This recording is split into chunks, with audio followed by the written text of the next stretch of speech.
Hello, good morning, good evening, good afternoon. Welcome to the Productive Wellbeing Show. You are joining me, Abigail Barnes, your host for episode 70. I am here with a very special guest for our second of 5 panel conversations about lockdown business and life lessons learned over the last 17 weeks of this unprecedented chapter of all of our lives. So if you're joining us live or on the replay, let us know, say hi, tell us where you're joining us from. We always love to interact with you. And as we go through today's episode, please share in the comments what the conversation is meaning for you. Leave comments, leave questions, and hit the like button and hit the heart button as Jessica, today's guest, is sharing some really sort of vulnerable things with us, because it takes a lot of courage to be able to open up and share about the highs and the lows. We're so used to talking about how awesome and amazing life is, la, la, la. And we rarely ever get to have these conversations where it's like the other side of, or the sort of the highs and the lows of the roller coaster. So today, I am joined by the amazing Jessica Gardiner, who is the founder of the Assistant Room. And if you are following her on LinkedIn, you will have seen that they are now being followed by over 12,000 people worldwide. And that is just one of the stats when it comes to Jessica and her global community. And she can tell you more about that right now. So Jessica, why don't you just give us a little bit of an intro to yourself before we dive into today's conversation? Yeah, sure. Well, firstly, congratulations on episode 70. It's an amazing achievement. I think something that's really important that we've all had to do throughout lockdown is celebrate really little wins as well as big wins. And this is one of those big wins. But it's been awesome to follow this whole process that you've been on and be involved in more than one episode. So thank you. Really brief introduction for me. For those of you who don't know me, I'm Jess. I spent 10 years as an executive assistant before realizing that my definition of what being successful was and being happy wasn't actually how I'd been living my life. So I used to have a very, very nice bank account balance. I used to be able to afford lots of lovely things, but I was unhappy in my career. I didn't feel valued. I didn't feel appreciated. And it just got to the point where I sort of took things into my own hands, created the Assistant Room, which was, in my opinion at the time, just a very small blog. It was a platform that I wanted to create in the same way that, or to create something that I wish I'd had when I was a PA, because I always described my role as a lifestyle choice. You know, I wasn't a corporate PA. I couldn't relate to all of the corporate resources out there, which are all absolutely fantastic. It's just that this industry is so diverse with admins across the world that it's lovely to be able to think that there is so much opportunity for us all to interact with each other in different ways. So I created the Assistant Room 4 years ago.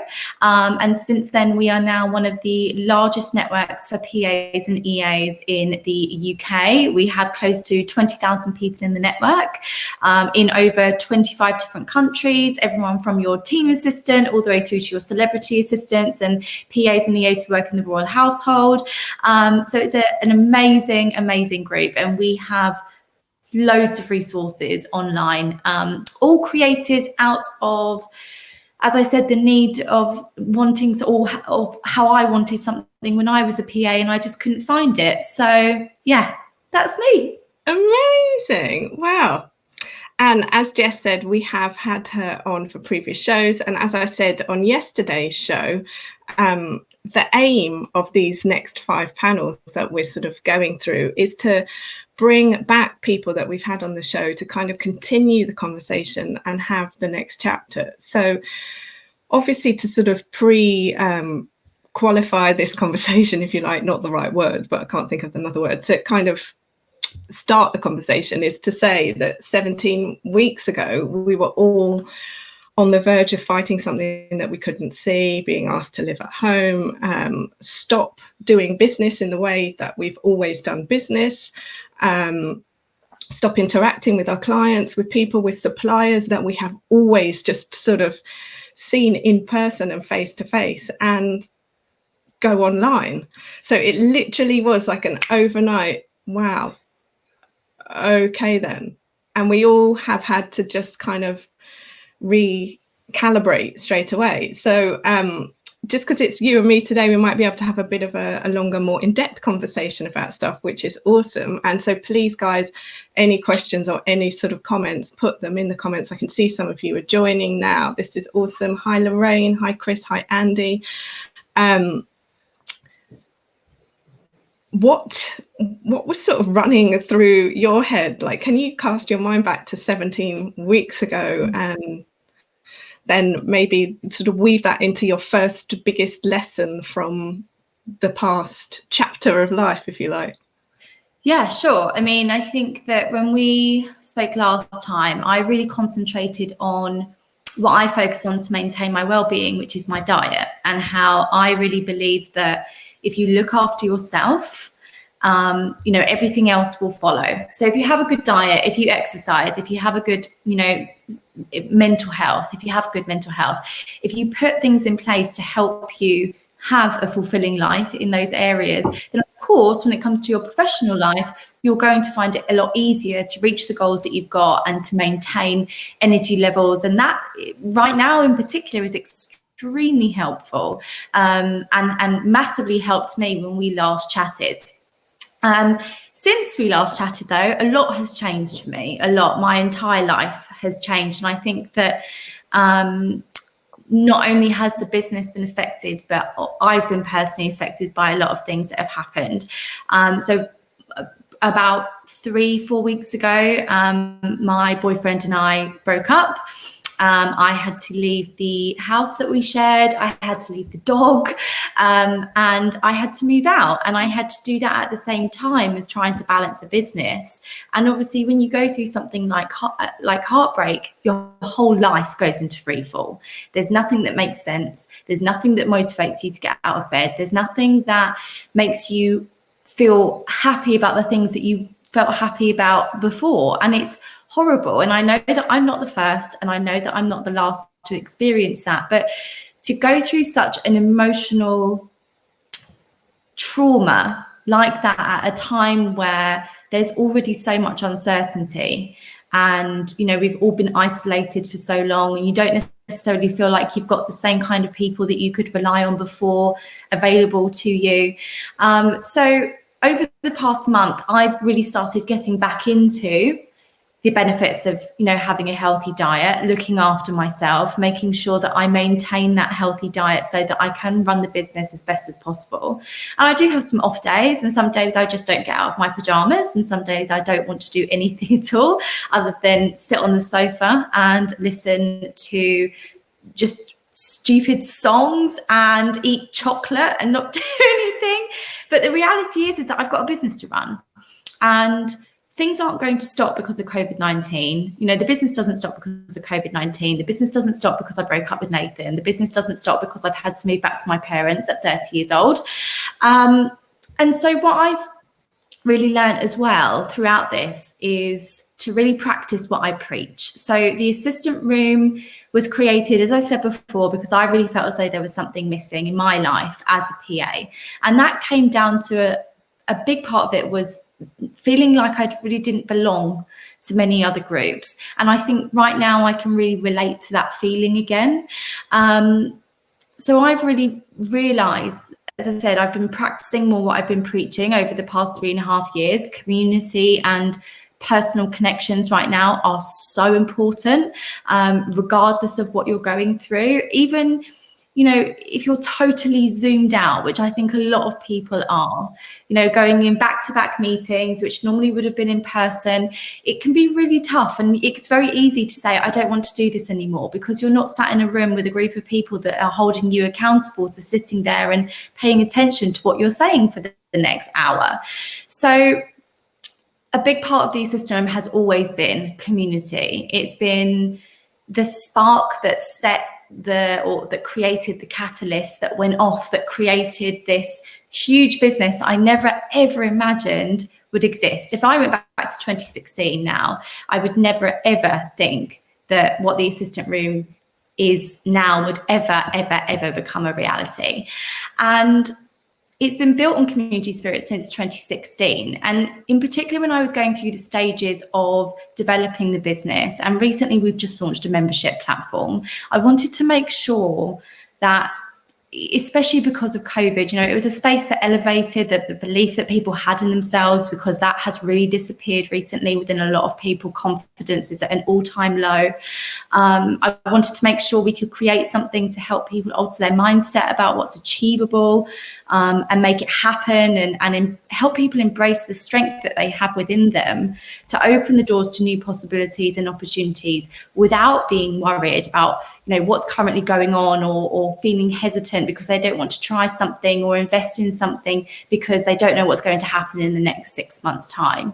So I kind of, throughout this entire COVID period, feel like and see my role as adding the silver lining to the cloud that I know that hangs over the admin industry. And that's the whole reason the assistant room exists. It's the whole reason why the membership exists.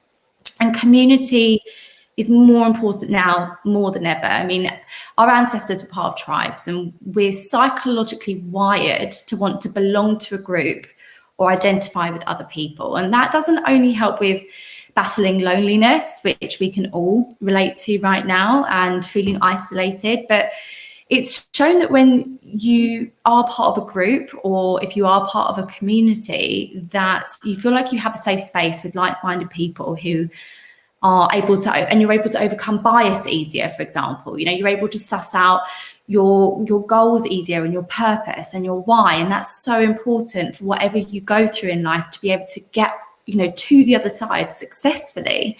And it helps us forge meaningful relationships when we feel like we're part of a community and we've got other people to talk to, that relationships that you can trust and rely on. And again, that's so important. It doesn't matter what you go through, you need to have people you can rely on just to listen to you, and to listen to you without judgment. So community is our safety net with the assistant room. And even though COVID has taken away what used to be, you know, our normal way of community interaction, it's been really important for me to constantly remind all of our members to not forget the ability that we have to connect with others, and to do it in a way that is really meaningful and enjoyable. So it's a really tough time, but I think my biggest lesson throughout this whole period is to know that I've just got a really strong brand of people and of a loyal following that rely on me to help them. And they've been exceptionally amazing in terms of me getting through what I've been through recently. And yeah, it's just wonderful to still see the strength that everybody has through this. And the membership that we've just launched has been an absolutely amazing experience. You know, I've launched the membership through so much adversity, through COVID-19, through a breakup, which is just incredibly hard. And we're now starting to support assistants at every stage in their career to really take advantage of what that membership means, and to kind of help them raise up to a new level, and bring and for us to bring support across the entire spectrum of life to support PAs and EAs around the world. So yeah, it's hard, but it's just remember. Well, I'm smiling, but I do have sympathy and empathy. I'm partly smiling because I'm like super grateful that you've shared this with us. And so guys, like, please hit the heart button, send Jess some love for being so vulnerable, so open and so honest. Not many people share that side. They'll share the highs and lows of business, but they won't necessarily share what's going on in relationships. So thank you so much for opening up and telling us a little bit more, sort of pulling the curtain back a bit, if you like. It's so interesting that you said community basically is your sort of biggest thing for this. Oh, everyone's hitting the love button. That's so kind. Love it. Because this is what the guys were saying yesterday, and we're starting to see a pattern. So it would be so fun to sort of see where we are at the end of five of these, because this is exactly why I started the show as well. Literally I started it days before. I had an intuition that there was going to be a need for us to come together and have conversations and create communities in the way that we have. And I love seeing how everybody interacts in the comments, and it's like, oh, hi, you again. Oh, hi, because that's it. We can't see each other in person, but we can see each other in the comments, and we can show empathy in the ways that we are able to. So I can see some questions coming in. Let's go to your second thing, and then we'll go to some questions. So keep sort of adding questions to it. But what would you say your second biggest lesson, business or life, has really been over the last 17 weeks? I think in general, the bubble has burst for all of us. It doesn't matter what you're going through at the minute. It doesn't matter if you're going through a breakup. It doesn't matter if you're being furloughed. It doesn't matter if you've lost your job. So much love to everybody who is in that position as well, by the way. Everything is different. I think I recently sent out a members newsletter, and it said in there, we send weekly newsletters out, and they always contain a message from me personally. And there was something that really struck me on an Instagram account that I'd been following. And it was, we might have all been doing okay, but have we actually been okay? And I think that is a really good analogy as to how everybody is feeling right now. It doesn't matter what you go through in life. You can look absolutely like you're owning it on the outside, but deep down, you might not be. You might be really struggling, and everybody's going through that exact same situation at the minute. The bubble has really, really burst. And for me, the reality of what I considered normal before this elevated to a place where it is now is completely different. It's completely different. And I can't pretend that things are going to go back to what was normal. So I've got to really try and adapt as quickly as possible in business to make sure that I don't fall behind. I can now look objectively about where the business and how myself as a founder can be better, and how I can support our network better in their personal lives and their business lives. And I think I mentioned this before when we chatted. For me, it was particularly difficult when we first spoke because my routine completely disappeared.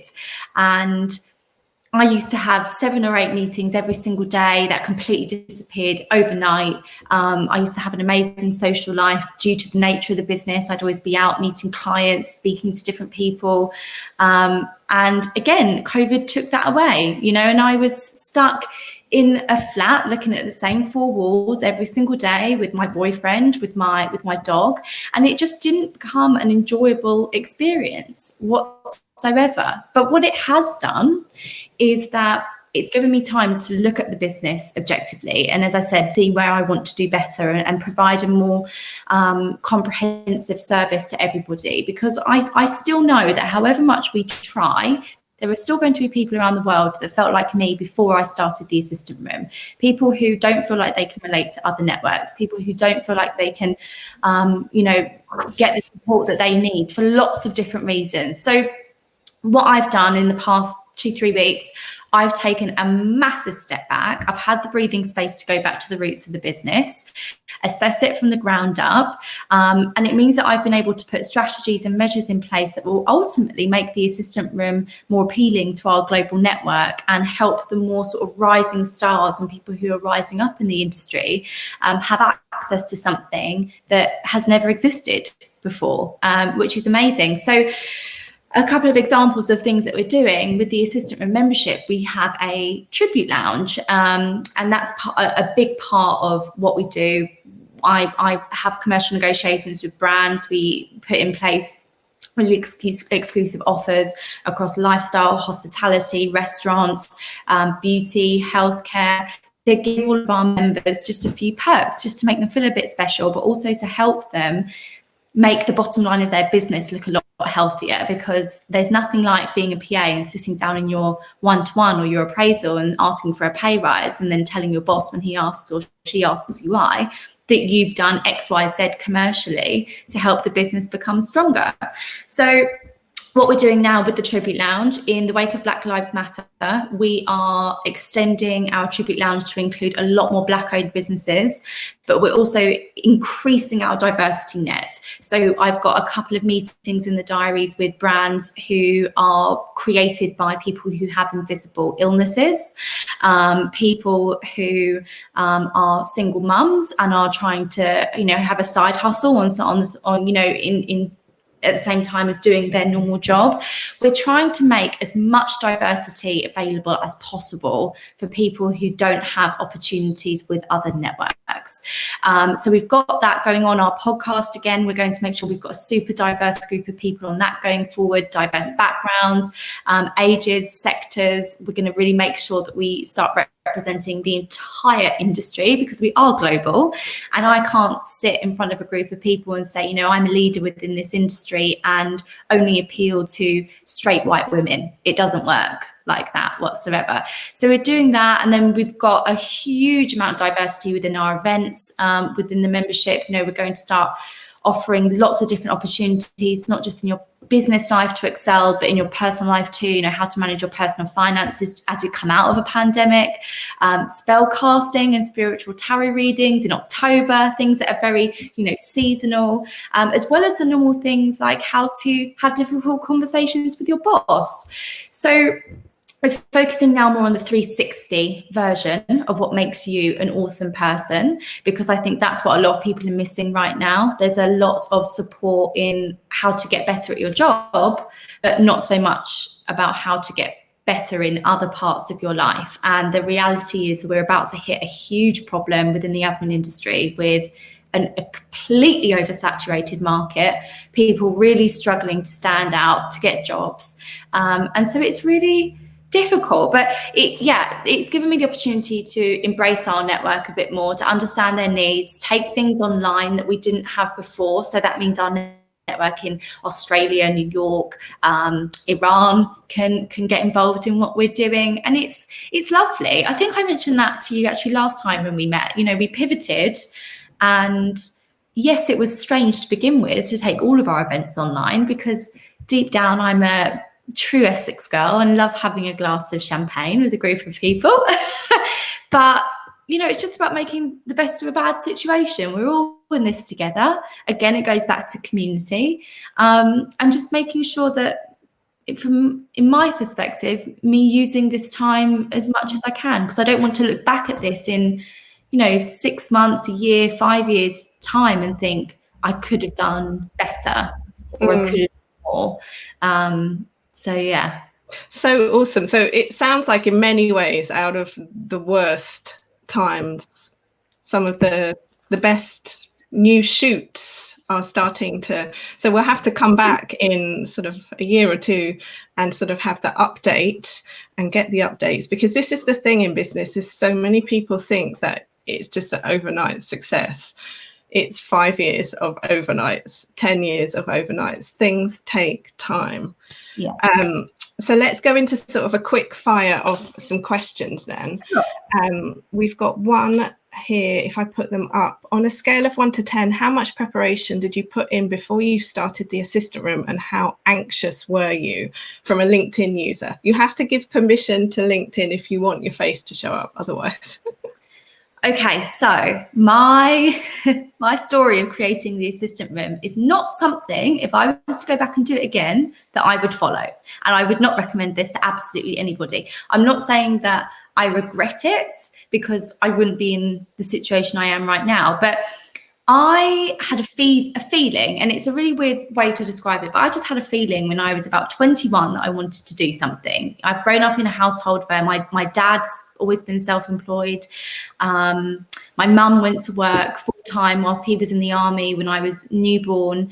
She was a PA at Deutsche Bank, and they together worked really, really, really hard to be able to support us as a family. And that has really rubbed off on me. I think it'd be weird if it hadn't, but I had a feeling when I was about 21 that I wanted to do something. Didn't really know what that was. And I always say, when you have an idea of something or just a sense that you want to try something new, do not look at everybody around you and try and cherry pick their ideas and think, oh, maybe that's what I want to do, or maybe I could try that. Like, it goes back to authenticity. So I had this feeling when I was about 21, I left it. And then when I was working as a business manager for a fashion blogger, she was the first fashion blogger in Vogue. This was before blogging was a real thing. She had this amazing website that was beautiful. It's really engaging. She had a really fresh take on the fashion industry. And that was when my kind of ideas started to form. And I thought, this is exactly what the PA industry needs. So at the time of creating it, I think I created the assistant room officially around about July. And in December, I was still working as a PA, and I had an amazing job. As I said, I had a really lovely bank balance. I was able to go into Selfridges and buy myself anything I wanted at the time. If I just wanted to pop in to, casually pick a Dior bag up, not really quite normal for somebody at the time who was 26 years old. And there was just one incident at the time in the office that I experienced, and I thought, I don't want to do this anymore. I can't do it. My mental health is in a position where I can't compromise my happiness anymore. This isn't what I want from my life. So I literally typed my notice out and handed it in on the spot with no plan of action. I had nothing in my mind was planned to happen going forward. I had no savings because I loved going out and going to restaurants and having a nice drink. And as you do when you live in London or work in London, you live there for the culture and the experience. So I didn't have any savings. I had no idea what I was going to do. And I thought, well, I've been sort of, writing this blog for 6 months. So I'll just do that for a couple of months and see what happens. And then I never went back to work for somebody else. But it was very, very, very hard. My food bill, my shopping bill for the first, I'd say at least 9 months was about £5.50 a week. I lived on poached eggs on toast consistently, and I always make a funny joke that I can't actually eat eggs anymore because I'm now intolerant to them. I ate so many. But yeah, I didn't prep at all. I just kind of, I'm very impulsive. I just kind of went for it, didn't really plan on actually doing anything, and somehow it worked. So I had no anxiety, I had no fear, I had nothing within me that would stop me. And I still think this, going back, me resigning from that job was the best thing I could have ever done. Preparing for that leaving period could have probably been done a bit better, but again, it goes back to community. I had an amazing set of friends around me who were really supportive. I had an amazing family. I was still living in London. I survived on 2 months of wages for about 4 months. But I really couldn't have done it without my friends and family. So I'd say that's probably the biggest thing that helped me get through that period, really. Mm-hmm. Well, thank you so much for sharing that. I have a similar sort of jump and the net appears story, and similarly wouldn't recommend it. I think it truly does depend what kind of appetite you have for risk and how much sort of inner courage you have to be able to keep going when it feels like the end, because you are backing yourself. But this is business in essence. So my top tip I always recommend to anybody, so any of you who are out there thinking about, I would like to start my own business, there are a couple of books that would help you to read, just to kind of understand a little bit more about it. And having now been sort of 7 years down the road, I'm sure also you, Jess, you're about five years, is it, that you've been running the business? You probably have the books, and maybe they're even the same books, but the one that I only came across recently is called The E-Myth Revisited.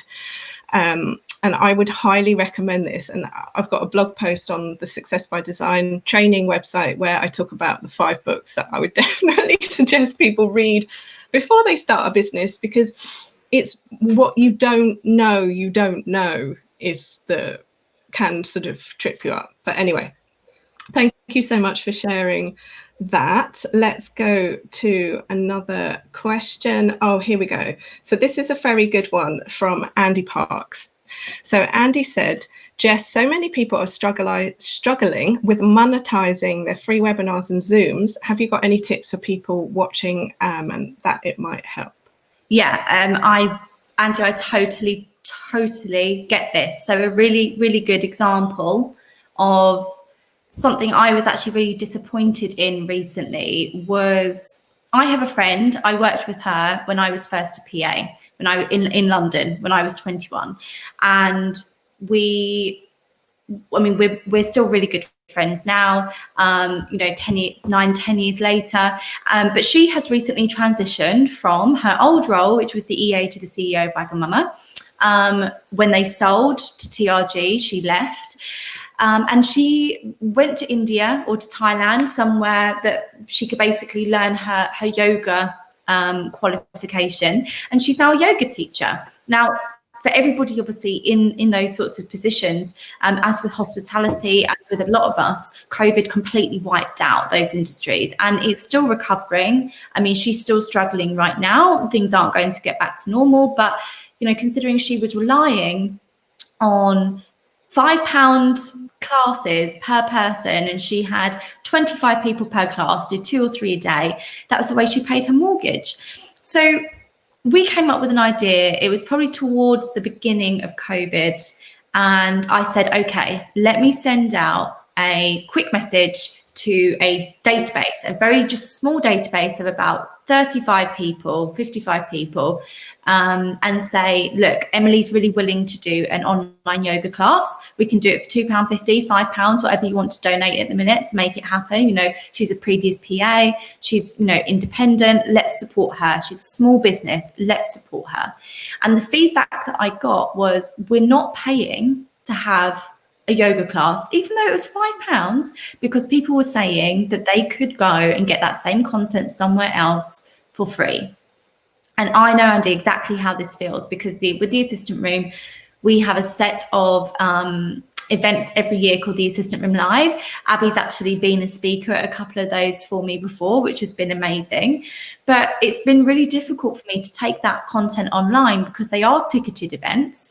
And everybody has that mindset, I can get this content elsewhere or something similar, even though it might not be the same level or the same quality, but they don't see that. At the minute, most people are focusing on cash flow and their bank balance, and that's absolutely fine. We've got no judgment towards each other. Everybody's going through their own journey right now. We need to support each other, but it is hard. So I really hesitated launching the Assistant Room membership in July. We launched at the beginning of July. We were supposed to launch a week before lockdown started, but I decided not to. And a big part of the membership is online learning. So we provide a platform to PAs and EAs across the world to really kind of harness the ability that they've got to have access to different speakers, business psychologists, TED talkers, panel discussions with other PAs and EAs, as well as having access to social events like, as I said earlier, spell casting and cocktail making with ghost stories that we're going to be doing in October. How to manage your personal finances by an independent financial advisor. There's lots and lots of stuff that we do that is webinar focused. But I know for a fact that if that was the only thing that we did, it wouldn't work. So for me personally, it's about creating a package. It's about creating added value, and it's about doing something that's not going to take you much time, but have a massive impact. So you have quite a limited amount of investment from your side, but a huge impact going forward.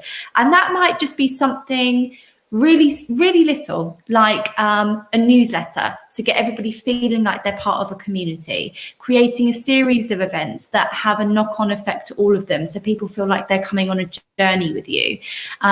Maybe having some kind of conversation with a brand that would really help everybody. So if you've got a demographic, for example, for me, a demographic of PAs and EAs, if people sign up and they, if I was doing webinars independently, if they were signing up and they were getting involved in something, they might have an opportunity to win a stationery hamper from Paper Chase.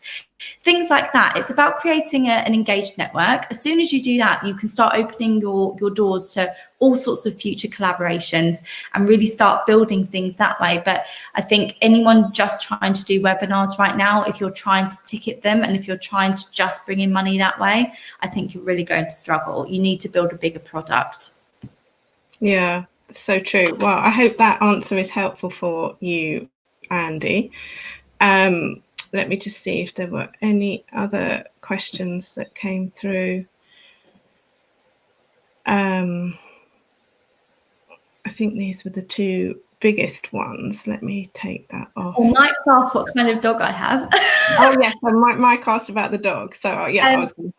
So her name is Pepper, and she is a scruffy little dog. She's a cross between a mini poodle, a French bulldog, and a pug.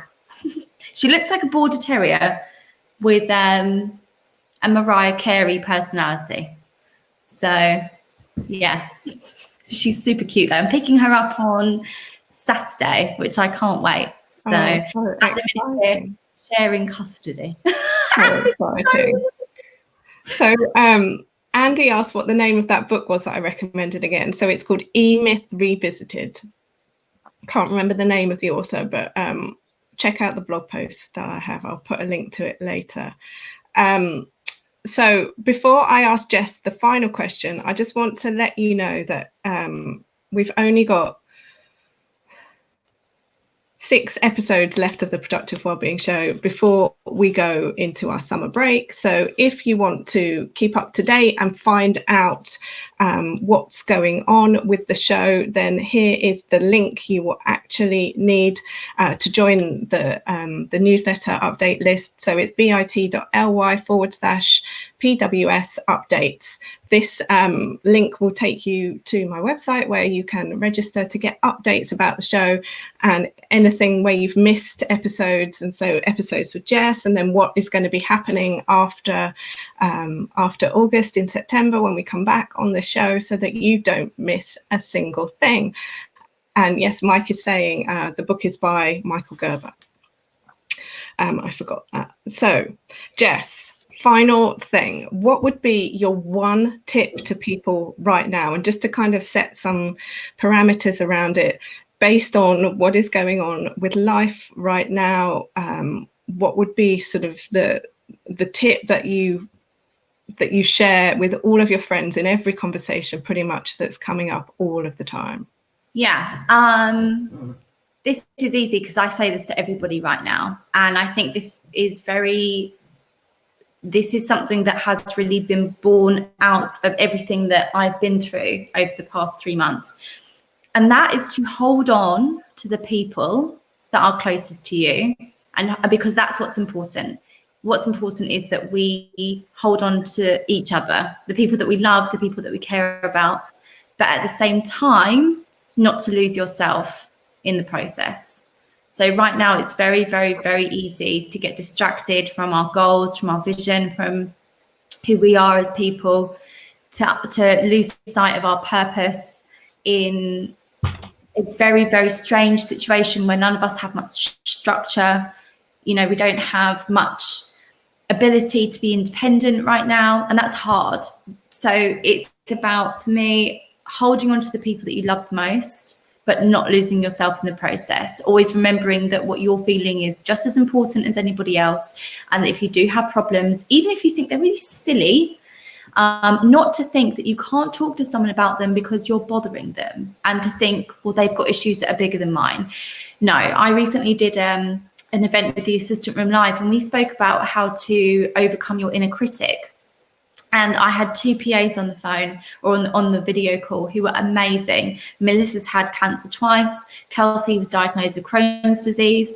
And I said to them at the time, you know, I couldn't have got through what I've recently been through without you guys, but I didn't necessarily want to talk to you about it because I didn't want to, you know, bother you with all of those things, because what you've been through is 10 times harder than me. And they immediately shut me down. immediately. And they said, absolutely not. Everything is as important to you as it is to the next person. And it's just about making sure that you have people around you who can kind of pick you up and give you a hug when you need it, even though it might be, online at the moment. But that's important. So hold on to the people that you love. Be appreciative for the little things, but just don't lose who you are in the process. That is amazing. Hit the like button, because I'm seriously like, that is a top tip. Thank you so much for sharing that one. So final question before we wrap up, where can we find out more about you and connect with you? Where do you hang out most on social? Sure. Well, on social, the main place you'll find me is LinkedIn. But if you want to go to a central hub, which has everything, our membership, our podcast, our blog posts, our events, everything that's coming up, it's super easy, just theassistantroom.com. Amazing. Well, thank you so much for your time today, Jess. Thank you guys for your interaction in the comments. It's been so awesome to have this conversation. And if you're watching this on the replay, let us know in the comments what your top takeaway has been from this amazing conversation. Thank you. Tomorrow we've got a bonus episode of the show. I will be doing another one of these conversations with one of our previous guests, and I can't wait to see you for that. So that will be 11 o'clock, same place, same time, same everything. Until next time, stay safe, stay well, and keep washing your hands. Oh, and I think now we have to wear a mask. Yeah.